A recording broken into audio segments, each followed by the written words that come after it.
अस्सलाम वालेकुम नाज़रीन, मैं हूँ इरफान इम्तियाज़ और आप देख रहे हैं विजन पॉइंट। नाज़रीन, आलमी सतह पर जब जंग के बादल मंडलाते हैं तो सबसे पहला और संगीन असर तवानाई की फराहमी और तेल की तरसील पर पड़ता है। मौजूदा आलमी हालात, खास तौर पर मशरक़ वस्ता की कशीदगी, आबने हुर्मुज़ की मुमकिन बंदिश और खाम तेल की कीमतों का $170 फी बैरल तक पहुँचने का खदशा दुनिया की बड़ी बड़ी मैशियतों के लिए खतरे की घंटी है। लेकिन इस शायद शदीद आलमी दबाव और गैर यकीनी सूरत हाल के बावजूद पाकिस्तान का मुल्की तवानाई निज़ाम हैरान कुन हद तक मुकम्मल तौर पर मुस्तहकम है। आज इस मरबूत रियासती हिकमत अमली का तफसीली और मंतकी जायजा लिया जाएगा, जिसने पाकिस्तान को इस हौलनाक आलमी तवानाई बहरान से महफूज रखा है। नाज़रीन, हुकूमत की जानिब से पेट्रोलियम मसनूआत की कीमतों में हालिया रद्द-ओ-बदल के बाद सबसे पहला चैलेंज सप्लाई चेन को बिला तात्तुल और महफूज बनाना था।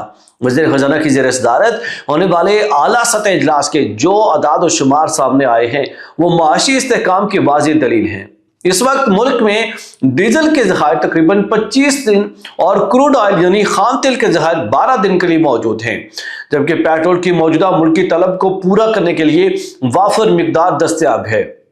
इसका वाज़ेह मतलब यह है कि मुल्क में पेट्रोलियम मसनूआत की सप्लाई लाइन मुकम्मल तौर पर महफूज है और किसी भी किस्म की किल्लत का कोई वजूद नहीं है। माजी की तारीख गवाह है कि जब भी आलमी बहरान आता, मकामी सतह पर ज़हीरा अंदोज़ी और मसनूई किल्लत पैदा कर दी जाती थी, लेकिन इस मरतबा रियासत ने पेशगी और इंतहाई सख्त इकदाम किए हैं। ओगरा के जदीद डिजिटल डैशबोर्ड के जरिए 12,000 से ज़ायद पेट्रोल पंप्स की रियल टाइम और मॉनिटरिंग की जा रही है, जबकि मौसर डेटा रिपोर्टिंग और शफाफियत को भी यकीनी बनाने के लिए मुल्क भर में मुश्तरका टीमें तैनात कर दी गई हैं।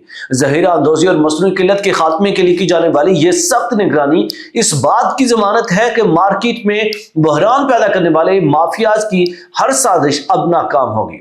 तवानाई का बहरान सिर्फ पेट्रोल तक महदूद नहीं है। गैस की दस्तयाबी, घरेलू और पावर सेक्टर में इसकी मुनसिफाना तकसीम और LPG पर बढ़ते निसार के पेश नजर एक जामे गैस मैनेजमेंट प्लान पर भी अमल दरामद किया जा रहा है। इस दौरान कतर के साथ LNG सप्लाई मुतासर हुए और जैसे संगीन चैलेंजेस भी सामने आए हैं, लेकिन रियासती मिशनरी ने इंतहाई तेजी से मुतबादल इंतजामात के जरिए इस बहरान को काबू में रखा।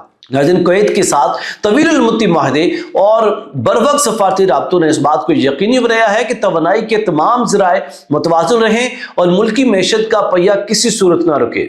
इस पूरी माशी और इंतजामी हिकमत अमली का एक और इंतहाई अहम पहलू हुकूमती किफ़ायतशारी है। रियासत ने महज बयानात तक महदूद रहने के बजाय अपने अखराजात में कटौती करके 140 अरब रुपए की खतीर बचत की है। ये 140 अरब रुपए महज आदाद और शुमार नहीं है, बल्कि ये वो रकम है कि जिसके जरिए महदूद वसाइल के बावजूद अवाम को बराह रास्त रिलीफ फराहम किया जा रहा है। इस कड़े वक्त में बहरान से कामयाबी के साथ निकलने की बुनियाद एक वाज़ेह पॉलिसी, मौसर फैसला साजी और तमाम स्टेक होल्डर्स को एक पेज पर लाना है।